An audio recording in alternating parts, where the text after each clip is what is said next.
السلام علیکم دوستو، اردو داستان چینل پر خوش آمدید۔ معزز سامعین حضرات، آئیے سنتے ہیں شانی کی کہانی قسط نمبر 114۔ معزز سامعین، آپ سے امید کی جاتی ہے کہ ویڈیو کو لائک کریں اور چینل کو بھی سبسکرائب کر دیں، شکریہ۔ روکیٹ کے پہاڑی مکان میں شانی بڑی بے چینی سے گریس اور شریف کا انتظار کر رہی تھی۔ وقت رخصت گریس نے کہا تھا کہ وہ جلد واپس آ جائے گی، زیادہ سے زیادہ 2 دن میں، لیکن کل چوتھی رات بھی گزر گئی تھی۔ شانی کو توقع تھی کہ آج تو وہ ہر صورت پہنچ جائے گی۔ ننا ڈیوس بھی ماں کے لیے پریشان تھا۔ بے شک وہ شانی اور منع کے ساتھ بہت خوش رہا تھا، لیکن اب وقت گزرنے کے ساتھ ساتھ اس کی اداسی بڑھ رہی تھی۔ شانی دوپہر کے کھانے کی تیاری کر رہی تھی، اس کے ساتھ ساتھ بار بار اس کی نگاہیں گھر کے دروازے کی طرف بھی اٹھ جاتی تھی۔ پھر جب وہ کمرے میں جاتی تو کھڑکی میں سے دور تک نگاہ دوڑاتی، اسے سرسبز پہاڑوں کے اندر بل کھاتی پگڈنڈیاں نظر آتی، ڈھلوانوں پر چرتی گائے اور بکریاں بادلوں کے مرغولوں میں چھپ جاتی اور پھر ظاہر ہو جاتی۔ درخت ہوا کے بوجھ سے ایک جانب کو جھکتے، جیسے وہ شانی کی طرح بےتاب ہو کر کسی کی راہ دیکھ رہے ہوں۔ اسی دوران میں چوڑا چکلا اجمل خان کنگار تو وہ سین کی طرف سے برآمد ہوا۔ وہ ڈیوس کو بہلانے کے لیے کچھ بادام اور اخروٹ لے کر آیا تھا۔ برآمدے میں پہنچ کر اجمل خان نے پوچھا، شانی بہن، کچھ پتہ چلا میم جی کا؟ وہ گریس کو میم جی یا میم صاحب ہی کہہ کر بلاتا تھا۔ باہر سے تو تم آئے ہو اور پوچھ مجھ سے رہے ہو، شانی نے کہا۔ ہم نے کہا شاید آپ کے پاس کوئی اچھا خبر ہو۔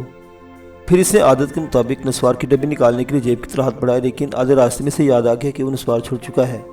اپنے ہاتھ کو سر کی طرف لے کر کھوپڑی سے ہلا کر بولا، ام تو اب سچ مچ پریشان ہونے لگا ہے میم جی۔ اور ناصر صاحب نے کھل کر کچھ نہیں بتایا تھا؟ کوئی وجہ ہوگی تو نہیں بتایا نا؟ ویسے تو ام کو آپ کی طرح میم جی اور ناصر صاحب پر پورا بھروسہ ہے، لیکن انہوں نے خامخواہ اس معاملے کو پراسرار بنا ڈالا تھا۔ ہمارا دل یہ کہتا ہے کہ یہ سارا چکر رستم بھائی کی ٹانگ کا ہے، ان کا زخم ٹھیک نہیں ہو رہا تھا۔ شاید شریف کو کسی اچھے حکیم ڈاکٹر وغیرہ کا پتہ ہو۔ سنا ہے کہ ان علاقوں میں بہت قاتل قسم کے سنیاسی لوگ بھی گھومتا رہتا ہے۔ ان پہاڑوں میں ہزارہ طرح کا جڑی بوٹی ہوتا ہے۔ اسی دوران میں بیجی بھی تسبیح پھیرتی ہوئی آ گئی۔ انہوں نے حسب معمول شانی کے قریب آ کر اس پر پھونکا، پھر قریبی سوہے منع کے چہرے پر پھونک ماری۔ وہ شانی کی طرف دیکھ کر بولی، دیکھو آج بھی 12 بجنے کو آئے ہیں۔ اگر وہ انگریزنی صبح سویرے نکلی ہوتی تو اب تک اسے اور شریف کو پہنچ جانا چاہیے تھا۔ پریشان نہ ہو بیجی، وہ آ جائیں گے آج، شانی نے یقین سے کہا۔ دہائی خدا کی، چھوٹا سا بچہ اسے چھوڑ کر چلی گئی ہے۔ یہ گوری چمڑی والے ہوتے ہیں ایسے ہیں، بس جس طرف دھیان ہو گیا، باقی سب کچھ بھلا دیا۔ میں سچ کہتی ہوں دھیرانی، مجھے تو تمہاری سہیلی کی طرف سے خطرہ ہی رہتا ہے۔ نہیں بیجی، ایسا نہیں ہے، وہ بہت ہمدرد اور بہت ذمہ دار ہے، ضرور کوئی وجہ ہوگی جو دیر ہوئی ہے۔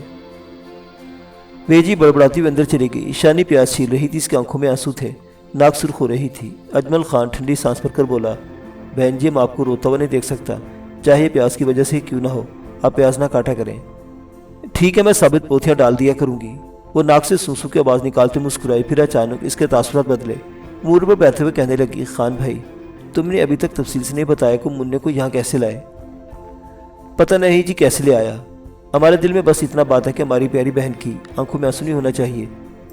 امور پہلوان یہاں سے سیدھا لاہور پہنچا تھا۔ وہاں ہمارا ایک رشتہ کا بھائی ریڑھی پر چنے وغیرہ بیچتا ہے، اس کا نام خناب گل ہے۔ ہم نے خناب گل والا ریڑھی سے لے لیا، خناب نے اپنے ایک ساتھی کا ریڑھی لے لیا۔ ہم نے 4 دن تک شادرہ اور اس کے آس پاس کے علاقے میں چنے بیچا۔ ہم کو معلوم ہو گیا کہ بچہ کس وقت اسکول جانے کے لیے گھر سے نکلتا ہے اور کتنے بجے واپس آتا ہے۔ ہم کو گاڑی اور ڈرائیور وغیرہ کے بارے میں بھی سب کچھ پتہ چل گیا۔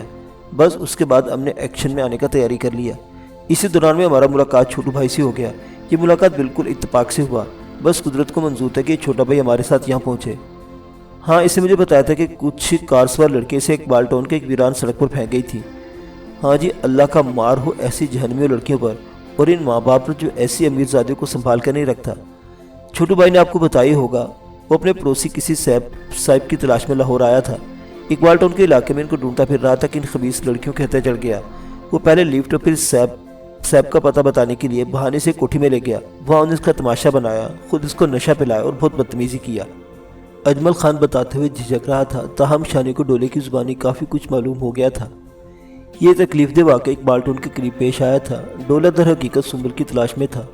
وہ مدت سے سنبل کا خاموش عاشق تھا اور سنبل کی فیملی چودھری بشیر کی چیرہ دستیوں کے خوف سے اچانک غائب ہو گئی تھی۔ ڈولا دل کے ہاتھوں مجبور لاہور کی سڑکوں پر خاک چھان رہا تھا۔ اسے معلوم تھا کہ کریانہ فروش سیف اللہ اپنی فیملی کے ساتھ لاہور کی طرف نکلا ہے۔ ایک شام وہ ایک سڑک سے گزر رہا تھا، ٹریفک نہ ہونے کے برابر تھا۔ یونیورسٹی کی چند اوباش لڑکیوں نے ڈولے کو لفٹ دی اور پھر سیف اللہ کا کھوج دینے کے بہانے اسے کوٹھی میں لے گئی۔ یا انہوں نے ڈولے کو نشہ اور مشروب پلایا اور اس کے ساتھ اخلاق سوز حرکتیں کرتی رہی۔ بعد ازاں وہ اسے شدید نشے کی حالت میں ایک سڑک پر ڈال کر چلی گئی۔ اتفاقاً ڈولے کو اجمل خان اور اس کے رشتہ دار خناب گل نے دیکھ لیا۔ وہ دونوں اس وقت چودھری بشیر کے ٹیکسٹائل مل کا حدود اربا دیکھنے کے بعد واپس آ رہے تھے۔ اجمل خان اپنی بات جاری رکھتے ہوئے بولا، بہن جی، جب ہم نے چھوٹو بھائی کو اٹھایا تو اس بیچارے کے جس پر صرف کرتا اور جانگیا تھا، اس کی گردن، ٹانگوں اور منہ پر ناخنوں کی خراشیں بھی تھیں۔ ہم اس کو رکشہ میں ڈال کر اپنے ڈیرے پر لے گیا۔ وہاں ہم کو اس کی جیبوں میں سے تھوڑا سا نقدی اور ایک چابی اور 2 تصویریں ملا۔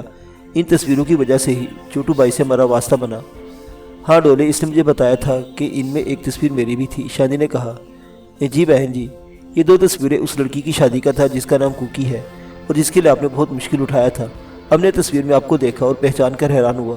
بعد میں جب چھوٹو اچھی طرح ہوش میں آ گیا اور اس کا خوب بھی دور ہو گیا تو اس نے ہم کو بتایا کہ آپ کی تصویر کے بارے میں پوچھا۔ پہلے تو وہ کچھ بتانے سے انکار کرتا، لیکن جب ہم نے اسے بتایا کہ ہم کون اور کس لیے وہاں لاہور میں موجود ہے تو ایسا ایسا چھوٹو بھی کھل گیا۔ اس نے ہم کو اپنے اور آپ کے بارے میں بہت سا باتیں بتائیں۔ وہ ہر صورت آپ سے ملنا چاہتا تھا۔ وہ جتنی بار آپ کا نام سنتا اتنی بار اس کی آنکھوں میں آنسو آ جاتا۔ وہ چودھری بشیر کا بھی بہت سخت مخالف تھا۔ اجمل خان نے ایک بار پھر نسوار کی ڈبی تک ہاتھ پہنچانے کی ادھوری کوشش کی، پھر لمبی سانس لے کر بولا، بہت جلد ہم اور چھوٹی بھائی کو ایک دوسرے پر بھروسہ ہو گیا۔ ہم نے اس کو صاف لفظوں میں بتایا کہ ہم یہاں اس لیے آیا ہے کہ چودھری بشیر کے بچے کو یہاں سے لے جا سکے۔ ہم دونوں نے مل کر سارا پروگرام بنایا۔ چھوٹو دیکھنے کو چھوٹو لگتا ہے، لیکن بہن جی، اس کے اندر دل چھوٹا نہیں ہے، اور ہم کو لگتا ہے کہ اس بندے کو اللہ تعالیٰ نے کچھ خاص صلاحیت بھی عنایت فرمایا ہے۔ اس کے نظر اور اس کا کان بہت تیز ہے، اور خدا کی قسم ہم تو حیران رہ گیا۔ جب تم نے منع کو ڈرائیور سے چھینا تو ڈولا بھی ساتھ تھا؟ شانی نے پوچھا۔ ہاں جی، وہ بالکل ساتھ تھا۔ ہمارے رکشے کا انتظام بھی تو چھوٹو بھائی نے ہی کیا تھا۔ وہ خود کو خطرے میں ڈال کر کہیں سے ایک رشتہ اڑا لایا۔ ہم نے اس رکشے کا نمبر پلیٹ تبدیل کیا اور اس پر اپنا کاروائی کیا۔ چھوٹو بھائی نے آپ کو تھوڑا بہت بتایا ہی ہوگا۔ نہیں، اس نے 1-2 باتیں بتائی تھی، کہہ رہا تھا کہ تفصیل خان صاحب کو معلوم ہے۔ اس پر اجمل خان تھوڑا سا خوش ہوا۔ اس نے کہا، ہم نے کاروائی سے پہلے 3 دن تک اس راستے کو اچھی طرح دیکھا تھا جہاں سے ڈرائیور بچے کو لے کر گزرتا تھا۔ یہ سارا راستہ مصروف تھا، کہیں کوئی جگہ ایسی نہیں تھی جہاں نیلی کار کو روکا جا سکتا۔ اس کام کے لیے ہم نے تھوڑا سا ڈرامہ کیا اور وہ ڈرامہ کامیاب رہا۔